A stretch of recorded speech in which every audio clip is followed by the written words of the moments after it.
Halo, good morning everyone. Selamat pagi teman-teman, Mas, Mbak semuanya. Salam kenal, saya Awan dan hari ini saya akan menjadi pengajar di kelas bahasa Inggris. Nah, kita mulai langsung aja ya. Nah, so there will be two topics that we will discuss today. Akan ada dua topik pembahasan yang akan kita bahas pada hari ini. The first one, yang pertama, is about offering help. Yang pertama adalah tentang offering help. Gimana sih caranya menawarkan bantuan pakai bahasa Inggris? Yang kedua adalah job application letter atau surat lamaran kerja. Gitu. Gimana cara nulisnya? Nah, kita masuk ke materi yang pertama, offering help, menawarkan bantuan. Gimana sih caranya nawarin bantuan? Nah, pakai bahasa Inggris gitu ya. Nah, ini penting banget, teman-teman. Penting banget kita untuk tahu hal seperti ini. Kenapa? Karena mungkin teman-teman pernah belajar gitu ya di kelas sosiologi gitu, bahwa kita ini makhluk sosial gitu. Kita ini nggak bisa hidup tanpa orang lain, dan orang lain pun juga nggak bisa hidup tanpa kita, ya kan? So, as a good member of society, sebagai anggota masyarakat yang baik, kita harus tahu gimana sih caranya menawarkan bantuan ke orang lain. Nah, caranya gini teman-teman. Jadi ada banyak ya, ada banyak cara, ada banyak kalimat, ada banyak frasa yang bisa kita gunakan jika kita ingin menawarkan sesuatu atau menawarkan bantuan pada orang lain. Misalnya, yang pertama, do you need any help? Do you need any help? Perlu bantuan nggak? Nah, ada juga misalnya, may I help you? Apakah bisa saya bantu? May I help you? Can I get you something? Can I get you something? Mau diambilkan sesuatu? Atau would you like me to help you? Would you like me to help you? Kamu mau nggak saya bantu? Mau saya bantu kah? Atau is there anything I can do to help? Itu bisa. So, I'll be happy to do that if you'd like. Saya akan senang membantu kamu. Atau yang terakhir bisa, let me do that for you. Let me do that for you. Artinya, udah biarin, saya aja yang kerjain. Nah gitu. Ini banyak ya caranya teman-teman. Selain ini pun banyak cara-cara lain yang bisa teman-teman gunakan gitu ya, kalimat-kalimat lain. Tapi jangan bingung kenapa, karena ini sebenarnya semuanya sama aja intinya gitu, yaitu kita nawarin bantuan ke orang lain, intinya itu. Jadi banyak sekali caranya yang bisa Anda pelajari dan juga bisa Anda coba-coba latihan-latihan sendiri ya. Oke, kita lanjut. Nah, tadi kan kita menawarkan bantuan. Nah, kalau misalnya ada orang lain yang nawarin kita bantuan, nah kita harus kayak gimana tuh? Entah itu dia nawarin duit lah, nawarin bantuan atau nawarin makanan, kita harus gimana? Nah, kita harus ngasih respon, ya nggak? Dan respon ini, teman-teman, itu bisa dua macam. Ya kan? Bisa sifatnya rejection, menolak suatu tawaran. Bisa juga sifatnya acceptance gitu. Kita menerima suatu tawaran. Pertama, gimana caranya kita menolak suatu tawaran? How do we reject an offer? Gitu. Gimana caranya menolak suatu tawaran? Bisa kita bilang, no thank you. Gitu. Tidak, terima kasih. Atau, no thanks, I'm fine. Nggak perlu, nggak apa-apa kok. Atau, don't worry about it. Don't worry about it. Dan nggak usah, jangan khawatir. No thanks, I don't want to bother you. No thanks, I don't want to bother you. Artinya, dah nggak usah, saya nggak mau ngerepotin kamu. Gitu. Itu cara kita menolak bantuan dari atau menolak tawaran dari orang lain. Nah, gitu. Lalu gimana caranya kita menerima? Gitu. Kalau kita menerima tawaran gimana? How do we accept an offer? Kita bisa ya simpel aja gitu ya. Kita bisa bilang oke, ada orang nawarin duit, jawab aja oke. Gitu. Itu juga bisa. Atau selain itu bisa yes please, ya tolong. Gitu. atau certainly, tentu saja. Atau kalau kita mau bilang terima kasih aja juga bisa gitu kan. Thank you atau thanks itu juga bisa. Atau that would be great. That would be great. Gitu. Itu akan sangat baik kalau kamu membantu saya. Gitu. Atau that's very kind of you. Kamu baik banget deh. Gitu. Atau selain itu juga bisa I would really appreciate it. Aku akan sangat menghargainya apabila kamu mau membantu saya. Itu juga bisa. Nah mungkin teman-teman kalau ngelihat kayak gini belum terlalu kebayang kali ya gitu ya. Belum terlalu kebayang sebenarnya gimana sih caranya. Jadi biar lebih jelas, kita coba deh lihat dialog sebenarnya sehari-hari itu kayak gimana sih kalau kita menawarkan atau meminta bantuan sama orang lain. Nah, begini teman-teman. Nih contoh pertama nih ya. Contoh pertama. Ini ceritanya ada dua orang cewek lagi ngerjain ujian gitu. Yang pakai baju hitam misalnya namanya Yanti gitu ya. Pakai baju hitam namanya Yanti. Yang pakai baju hijau nih namanya Nurul. Nah, ceritanya ini mereka lagi ujian. Terus si Yanti ini dia kesusahan, dia bingung gitu kan. Dia nanya lah sama si temennya, nanya sama Nurul. Hey, can you help me with number 4? Hey, bisa bantuin gue nggak kerjain soal nomor 4? Dia nanya begitu. Si Nurulnya jawab gitu. No way, do it yourself. Enggak lah, kerjain sendiri sono gitu. Si Nurul ini anak baik, dia nggak mau ngasih contekan gitu. Contohnya gitu teman-teman. Nah, in this dialogue, dalam dialog ini, Yanti is asking for help. Yanti sedang meminta bantuan. Meanwhile, sementara itu, Nurul is refusing to help. Nurul menolak untuk membantu. Nah, contohnya gitu. Nah, ini contoh yang pertama. Coba kita lihat contoh lainnya. Nah, ini contoh lain nih misalnya nih. Contoh lain misalnya si siapa ya namanya? Ini Pak Budiman gitu ya. Pak Budiman ini lagi mau pergi ke kantor, dia lagi nyetir mau pergi ke kantor, tiba-tiba diberhentiin sama Pak polisi gitu. Biasanya kan orang tuh kalau diberhentiin polisi tuh suka sok-sok polos gitu kan. Padahal mah udah tahu kalau dia mau ditilang tapi pura-pura nggak tahu. Jadi Pak Budiman nanya ke polisinya, "May I help you, officer?" Ada yang bisa saya bantu, Pak polisi? Dia nanya gitu. Si polisinya jawab, "Yes, sir.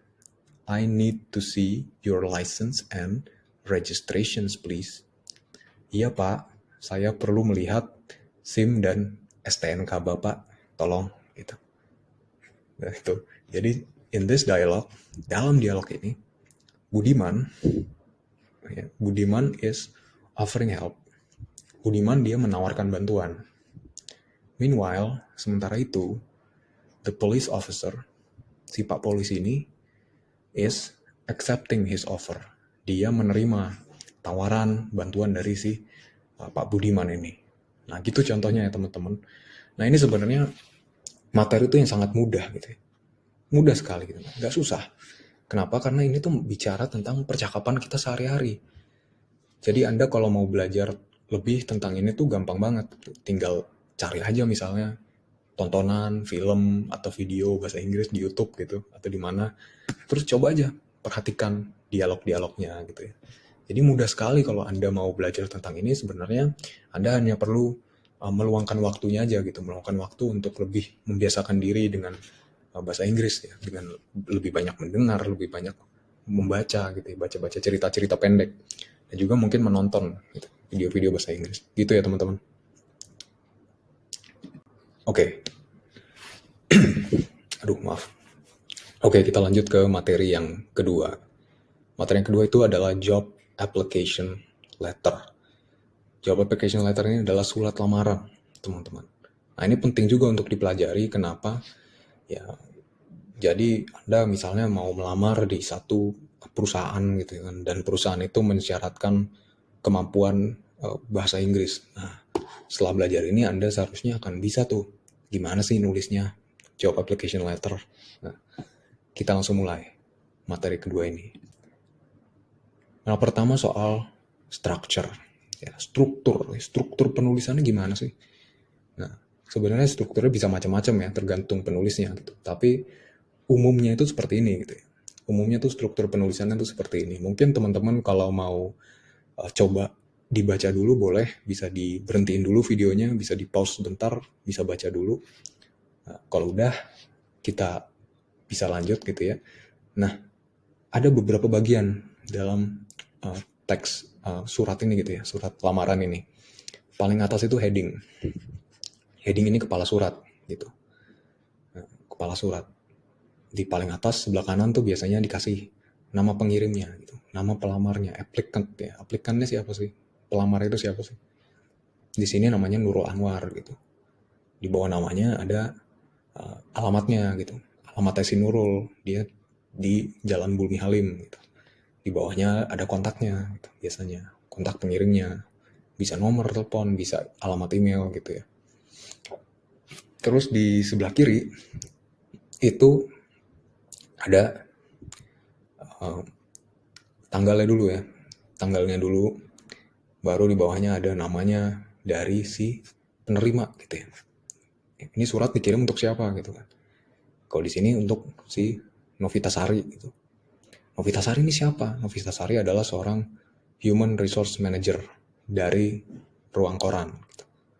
Novitasari jabatannya adalah sebagai seorang manajer sumber daya manusia dari Ruang Koran. Ruang Koran ini adalah perusahaan gitu, perusahaan yang ingin kita tuju gitu ya, yang ingin kita lamar. Nah, itu bagian heading gitu ya, bagian kepala suratnya. Di bawahnya ada yang namanya greeting. Greeting ini salam pembuka, teman-teman. Nah, kalau bahasa Indonesia mungkin kan biasanya yang terhormat gitu kan, YTH Novitasari. Kalau bahasa Inggris tuh dia bilangnya Dear gitu ya, Dear Novitasari gitu. Nah, itu salam pembuka. Simple gitu aja. Nah, yang pertama, paragraf pertama, selanjutnya ini adalah opening paragraph atau bahasa lainnya introductory paragraph gitu, atau opening paragraf pembuka gitu. Nah, ini berisi tentang tujuan Anda gitu ya. Penjelasan bahwa Anda ini sedang melamar untuk bekerja atau untuk di posisi tertentu. Dan juga bisa dikasih alasan gitu ya. Kenapa Anda ngelamar di posisi tersebut gitu kan. Apa yang membuat Anda tertarik untuk melamar posisi tersebut gitu. Kalau di sini kan dia nulisnya I am excited to be applying for the junior journalist role. Jadi si Nurul ini dia tertarik untuk melamar di jabatan sebagai junior jurnalis, jurnalis muda gitu, jurnalis junior. Nah, setelah opening paragraph pembuka ada yang namanya main body gitu, atau highlighting paragraph bahasa lainnya. Nah, ini merupakan paragraf inti gitu ya, paragraf isi gitu ya. Isinya tuh bisa tentang kualifikasi gitu ya, skill apa aja sih yang kamu punya gitu, keterampilan apa aja sih yang kamu punya, pengetahuan apa aja yang Anda punya gitu. Atau juga bisa pengalaman-pengalaman gitu ya, cerita tentang pengalaman-pengalaman khusus yang Anda miliki, yang tentunya harus berkaitan ya dengan pekerjaan yang Anda lamar gitu. Di sini misalnya dia nulis bahwa I gain my journalistic experience in my school newspaper. Saya telah memiliki pengalaman jurnalistik dari saat saya berada di koran sekolah. Nah, itu pengalaman dia ditulis di sini. Itu pengalaman yang terkait dengan pekerjaan yang sedang ia lamar. Itu ditulis biasanya di main body ini. Lalu di paling bawah itu ada yang namanya closing paragraph atau paragraf penutup gitu ya. Nah, ini merupakan paragraf penutup, ini berisi ucapan terima kasih gitu ya. Ucapan terima kasih kepada perusahaan atau kepada si pembaca gitu, pembaca surat recruiter ini si Novitasari atas waktunya dan juga bisa atas pertimbangannya gitu ya. Makanya biasanya di paragraf terakhir itu ada tulisan gini nih, lihat kalimat terakhir tuh kan. Thank you for your time and consideration. Terima kasih atas waktu Anda dan pertimbangan Anda. biasanya ditulis di paragraf terakhir. Dan di paling bawah ada closing and signature. Closing itu apa? Closing itu penutup, ya, salam penutup lah. Salam penutup bisa kalau pakai bahasa Inggris tuh sincerely gitu, sincerely, atau selain ini juga bisa best regards gitu. Itu juga bisa menjadi salam penutup. Dan di paling bawah kasih tanda tangan kamu gitu ya. Tanda tangan Anda ditulis di paling bawah, misalnya di sini Nurul Anwar, ya, ditulis tanda tangannya. Begitu. Nah, itu strukturnya, teman-teman. Lalu apa aja sih fitur-fitur language features-nya gitu ya. Fitur-fitur kebahasaannya itu seperti apa saja dari surat application letter ini. Nah, ini perlu juga untuk Anda perhatikan dalam menulis gitu ya. The first one, yang pertama, is the use of formal English. Penggunaan bahasa Inggris yang formal. Bahasa Inggris yang formal itu gimana sih?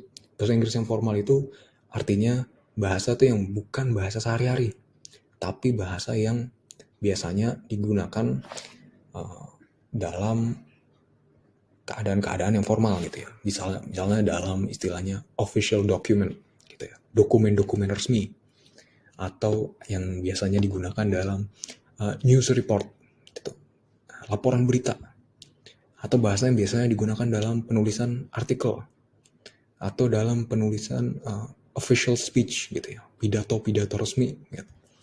Atau kalau dalam kasus ini ya bahasa Inggris yang digunakan dalam formal letter gitu ya, surat-surat yang formal.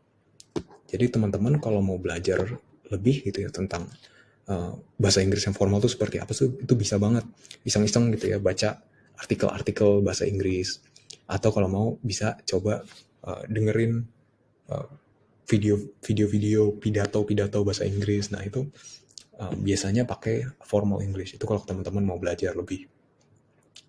Lalu the second one, yang kedua fiturnya adalah simple present tense. Simple present tense ini sesuai dengan namanya adalah untuk menceritakan sesuatu yang terus-menerus terjadi atau sesuatu yang terjadi saat ini gitu ya, kejadian saat ini. Nah, kalau dalam konteks ini digunakan untuk dalam kalimat-kalimat yang menceritakan tentang bisa keahlian yang kamu miliki, atau mungkin pekerjaan atau posisi yang sedang kamu miliki saat ini. Nah, itu kamu tulis menggunakan simple present tense. Misalnya di paragraf kedua nih kan, dia tulis, I am currently in my first semester of college. Saat ini, ya kan, I am currently, saya sedang, I am, berkuliah di semester pertama. Gitu. Ya, ini contoh simple present tense. Kenapa? Karena ini sedang berlangsung saat ini. Gitu. Saat ini dia sedang menjalani kuliah semester pertama gitu. Nah, yang ketiga gitu ya, tidak hanya menggunakan simple present tense, tapi kita juga bisa dalam surat lamaran ini menggunakan yang namanya simple past tense gitu ya. Nah, ini digunakan kalau dalam konteks surat lamaran bisa ada pada bagian surat yang menunjukkan pengalaman kita di masa lalu, atau juga bisa prestasi yang pernah kita dapatkan di masa lalu gitu. Kalau kita mau menceritakan itu, kita harus pakai simple past tense gitu. Contohnya di paragraf 2 ini gitu, ada juga nih kalimat kedua, coba lihat. I graduated from high school with high distinction. I graduated. Graduated ini simple past tense nih. I graduated nih simple past tense. Saya telah lulus gitu. Artinya, saya telah lulus dari SMA gitu. Karena ini kejadian yang sudah terjadi di masa lalu, makanya pakainya simple past tense. Gitu ya teman-teman. Fitur kebahasaannya yang tadi pertama harus memakai formal English, bisa memakai simple present tense, dan juga bisa memakai simple past tense. Nah, oke, sudah sampai situ aja teman-teman. Makasih banyak atas perhatiannya. Semoga bermanfaat untuk teman-teman semuanya. Semoga bisa belajar lebih lagi. Dan thank you very much and see you next time. Sampai jumpa di pertemuan-pertemuan selanjutnya. Terima kasih.